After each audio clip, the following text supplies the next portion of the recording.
ইউরোপকে আমেরিকার উপর থেকে নির্ভরশীলতা কমাতে হবে বলে মন্তব্য জার্মান চ্যান্সেলর ফ্রেডরিক মার্চের। রাশিয়ার অভ্যন্তরে স্বাধীনতার অনুপস্থিতির সমালোচনা হওয়া উচিত বলে অভিমত ইইউ ফরেন পলিসি চিফ কায়া কালাসের। আকাশসীমায় বেলুনের অনুপ্রবেশের জেরে লিথুয়ানিয়ায় জরুরি অবস্থা জারি। রাশিয়ার হয়ে গুপ্তচর বৃত্তির অভিযোগে জার্মানিতে ৩ জনের বিচার শুরু। ফ্রান্সের কাছ থেকে ১৮টি হাউটজার কিনতে যাচ্ছে ক্রোয়েশিয়া। ইউরোপের হালনাগাদ ও বৈচিত্র্যময় খবরাখবর আপনাদের সামনে এক নজরে তুলে ধরছি আমি ইসরাত জাহান।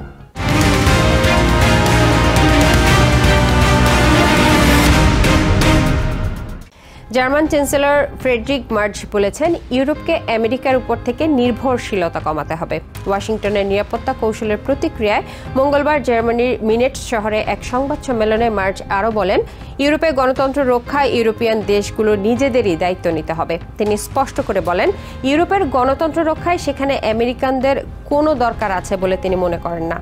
ওয়াশিংটনের কাছে আমেরিকার স্বার্থ সবার আগে উল্লেখ করে মার্চ বলেন, এটা স্বাভাবিক হলেও শুধুই আমেরিকার স্বার্থ রক্ষার বিষয়টি মোটেও গ্রহণযোগ্য নয়। আমেরিকার নতুন নিরাপত্তা কৌশল নিয়ে আমাদের কিছু মতামত আছে। এর কিছু অংশ বোঝা যায়, কিছু গ্রহণযোগ্য, আবার কিছু ইউরোপের দৃষ্টিকোণ থেকে একেবারেই অগ্রহণযোগ্য।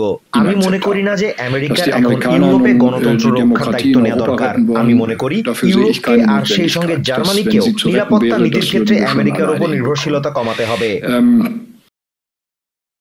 ইইউ এর ফরেন পলিসি চিফ কায়া কালাস বলেছেন, ইউরোপিয়ান ইউনিয়নের ভেতরের স্বাধীনতা নিয়ে সমালোচনা না করে বরং সেই সমালোচনার তীর রাশিয়ার দিকে তাক করা উচিত। মঙ্গলবার বেলজিয়ামের রাজধানী ব্রাসেলসে ইইউ হেডকোয়ার্টার্সে এক সংবাদ সম্মেলনে কালাস দাবি করেন, ইইউ হলো স্বাধীনতার মূল সত্তা। তাই ইইউভুক্ত দেশগুলোর অভ্যন্তরে নাগরিকদের স্বাধীনতা নিয়ে সমালোচনা করা নিরর্থক। বরং রাশিয়ার সমালোচনা করা উচিত, কারণ সেখানে ভিন্নমত প্রকাশ, স্বাধীন গণমাধ্যম, রাজনৈতিক বিরোধিতা এবং এক্সের মতো সামাজিক মাধ্যমের ব্যবহার নিষিদ্ধ।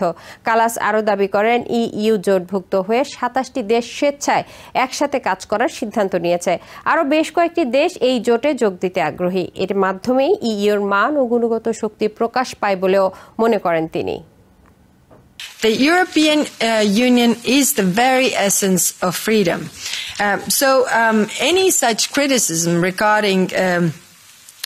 regarding the liberties here should be aimed at different direction. Russia, perhaps, where dissent is banned, where free media is banned, where political opposition is banned, where X or Twitter, as we know it, is in fact also banned.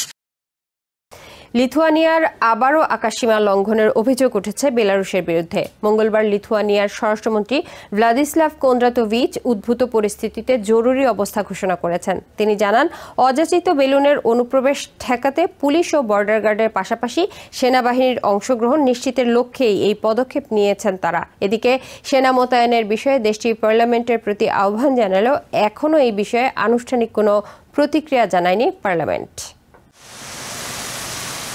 নিজেদের আকাশসীমায় বেলারুশ থেকে বেলুনের অনুপ্রবেশের জেরে জরুরি অবস্থা ঘোষণা করেছে Lithuania. মঙ্গলবার দেশটির পার্লামেন্টের কাছে পুলিশ ও বর্ডার গার্ডের পাশাপাশি নিজেদের ভূখণ্ড রক্ষায় সেনাবাহিনী মোতায়েনের সিদ্ধান্ত অনুমোদনের আহ্বানও জানিয়েছে দেশটির সরকার। এদিন এক জরুরি সংবাদ সম্মেলনে লিথুয়ানিয়ার স্বরাষ্ট্রমন্ত্রী ভ্লাদিস্লাভ কোন্দ্রাতোভিচ বেলুনের অনুপ্রবেশকে তার দেশের ওপর বেলারুশের হামলা হিসেবে আখ্যায়িত করেন। মূল প্রশ্ন হলো, জরুরি অবস্থা কেন ঘোষণা করা হয়েছে? বেলারুশ সরকারের পরিচালিত এক ধরনের হাইব্রিড হামলা থেকে দেশকে রক্ষায় এই পদক্ষেপ নেওয়া হয়েছে। এর ফলে বেলুনের মাধ্যমে চোরাই সামগ্রী লিথুয়ানিয়ার ভূখণ্ডে পাঠানো হচ্ছে, যা বেসামরিক বিমান চলাচলের জন্য হুমকি সৃষ্টি করছে। এ সময় জরুরি অবস্থা ঘোষণার ইতিবাচক দিকগুলো তুলে ধরে কোন্দ্রাতোভিচ বলেন, এর ফলে নিজেদের ভূখণ্ডের নিরাপত্তায় সেনাবাহিনীকে আরো সক্রিয়ভাবে ব্যবহারের সুযোগ তৈরি হয়েছে। জরুরি অবস্থা অবস্থা ঘোষণার অন্যতম বড় সুবিধা হলো লিথুয়ানিয়ার সেনাবাহিনীর সঙ্গে সহযোগিতা বৃদ্ধি করা। এ সময় সেনাদের বিশেষ অধিকার প্রদান করা সম্ভব হয়, যা তাদের কার্যক্রমকে স্বরাষ্ট্র মন্ত্রণালয়ের অধীনস্থ সেবাগুলোর সঙ্গে সমন্বিতভাবে কিংবা স্বাধীনভাবে আরো কার্যকর করে তোলে। একই সঙ্গে সেনাদের অংশগ্রহণ ও বিশেষ ক্ষমতার প্রয়োগের মাধ্যমে আকাশসীমা লঙ্ঘন প্রতিরোধের বিষয়টি আইনগত স্বীকৃতি লাভ করে। লিথুয়ানিয়ার পার্লামেন্ট যদি সরকারের এই আহ্বান মেনে নেয়, তবে দেশটি সেনাবাহিনীকে নির্দিষ্ট এলাকায় প্রবেশ সীমিত করার অনুমতি দেয়া হবে। তারা যানবাহন থামিয়ে তল্লাশি চালাতে পারবে, মানুষ ও তাদের নথিপত্র এবং মালপত্র পরীক্ষা করতে পারবে। পাশাপাশি যারা প্রতিরোধ করবে বা যাদের সন্দেহ হবে তাদের আটকও করতে পারবে। এদিকে আকাশসীমায় অযাচিত বেলুনের উপস্থিতি শনাক্ত হওয়ার পর সর্বপ্রথম দেশটির ভিলনিয়াস ইন্টারন্যাশনাল এয়ারপোর্টের কার্যক্রম বন্ধ করে দেওয়া হয়। গত 2 মাসে অন্তত 15 দফায় এমন পদক্ষেপ নিতে হয়েছে বিমানবন্দর কর্তৃপক্ষকে। আর এর ফলে অন্তত 350টি ফ্লাইট বাতিল করতে হয়েছে এবং 50,000-এর বেশি যাত্রী ভোগান্তিতে পড়েছেন। এতে বিমানবন্দরের পাশাপাশি লিথুয়ানিয়ার সুনাম ক্ষুণ্ণ হচ্ছে বলে মনে করেন ভিলনিয়াসের CEO সিমোনাস বার্থকুস। 350 flights were affected. Which had more than 50,000 passengers. So on one hand, it's only 5% of our total traffic. বারবার এমন ঘটনায় বিরক্ত নিয়মিত এই বিমানবন্দর ব্যবহারকারী যাত্রীরাও। The public is very annoyed because of this. I mean, those who don't travel probably not, but those who travel and who flights were affected by this, well, they are really annoyed. বেলারুশের দিকে অভিযোগের আঙ্গুল তুললেও বরাবরই লিথুয়ানিয়ার অভিযোগ নাকচ করে আসছে দেশটি। বরং লিথুয়ানিয়ার বিরুদ্ধে ড্রোন ব্যবহার করে বেলারুশ ভূখণ্ডে অনুপ্রবেশের পাল্টা অভিযোগ করেছে তারা। Azimur Rashid Kanak, TVN 24 news desk. জার্মানিতে বসবাসকারী এক জর্জিয়ানের উপর রাশিয়ার হয়ে গুপ্তচর বৃত্তির অভিযোগের মামলার বিচার কাজ শুরু হয়েছে। মঙ্গলবার জার্মানির ফ্রাঙ্কফুর্ট শহরের একটি আদালতে 3 অভিযুক্তকে হাজির করা হয়। মামলার অভিযোগে বলা হয়েছে, ইউক্রেন যুদ্ধে অংশ নেয়া এক জর্জিয়ানের বিরুদ্ধে রুশ গোয়েন্দা সংস্থার হয়ে নজরদারি করছিলেন ওই 3 অভিযুক্ত। ভুক্তভোগীর বিরুদ্ধে ইউক্রেনে যুদ্ধাপরাধের অভিযোগ তুলেছে রাশিয়া। অপরাধ প্রমাণ হলে সর্বোচ্চ যাবজ্জীবন কারাদণ্ড হতে পারে অভিযুক্তদের। রাশিয়ার হয়ে গুপ্তচর বৃত্তির অভিযোগের মামলায় জার্মানিতে 3 অভিযুক্তের বিচার শুরু হয়েছে। মঙ্গলবার ফ্রাঙ্কফুর্ট শহরের একটি আদালতে এই মামলায় 3 অভিযুক্তকে হাজির করা হয়। মামলার নথিপত্র অনুযায়ী ওই 3 জনের বিরুদ্ধে রাশিয়ার গোয়েন্দা সংস্থার হয়ে কাজ করার অভিযোগ আনা হয়েছে। অভিযুক্ত 3 জনের জন্মই আর্মেনিয়ায়, তবে এখন তাদের আর্মেনিয়া, ইউক্রেন ও রাশিয়ার নাগরিকত্ব রয়েছে। অভিযোগপত্রে বলা হয়েছে, এই 3 ব্যক্তি জার্মানিতে বসবাসকারী এক জর্জিয়ানের উপর নজর রাখছিল। ফেডারেল অ্যাটর্নি জেনারেলের মুখপাত্র ইনেস পিটারসন সাংবাদিকদের জানান, অভিযুক্তরা ফ্রাঙ্কফুর্টের একটি ক্যাফেতে ভুক্তভোগীকে ডেকে এনে তার পরিচয় নিশ্চিত করার পাশাপাশি তার সম্পর্কে অতিরিক্ত তথ্য সংগ্রহের চেষ্টা করেছিলেন।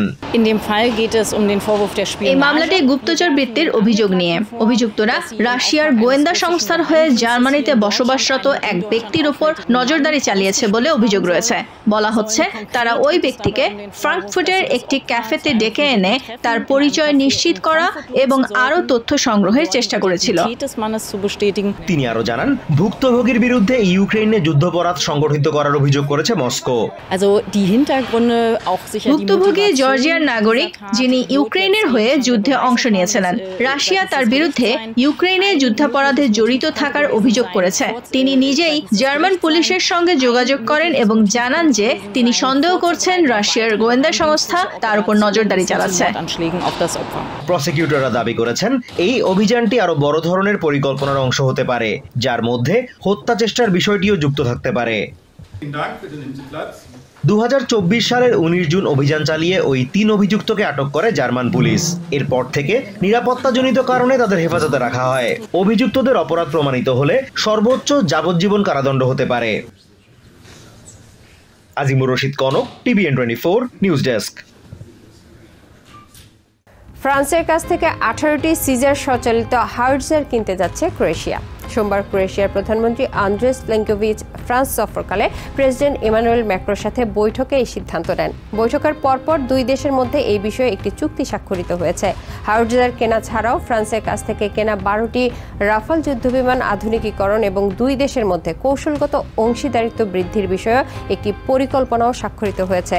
ম্যাক্রো এবং প্লেনকোভিচ আরও একবার ইউক্রেনের প্রতি তাদের সমর্থন পুনর্ব্যক্ত করেন এবং পশ্চিম বলকান রাষ্ট্রগুলোর ইউরোপিয়ান ইউনিয়নে যোগদানের প্রক্রিয়ায় একসাথে কাজ করার অঙ্গীকার করেন। আমাদের পররাষ্ট্র ও ইউরোপ বিষয়ক মন্ত্রীরা সদ্য 2026 এবং 2028 সালের জন্য আমাদের কৌশলগত অংশীদারিত্বের একটি নতুন কর্মপরিকল্পনায় স্বাক্ষর করেছেন। এটি আমাদের সহযোগিতা আরো গভীর করার নতুন ক্ষেত্রগুলো চিহ্নিত করেছে, যা আমাদের দুই দেশের পাশাপাশি ইউরোপিয়ান ইউনিয়নের ভেতরে আমাদের কার্যক্রমের উপকারে আসবে। এক নজরে ইউরোপের আরো নানা খবর পেতে চোখ রাখুন টিভিএন 24 নিউজ নেটওয়ার্কের ইউটিউব ও ফেসবুক পেজে।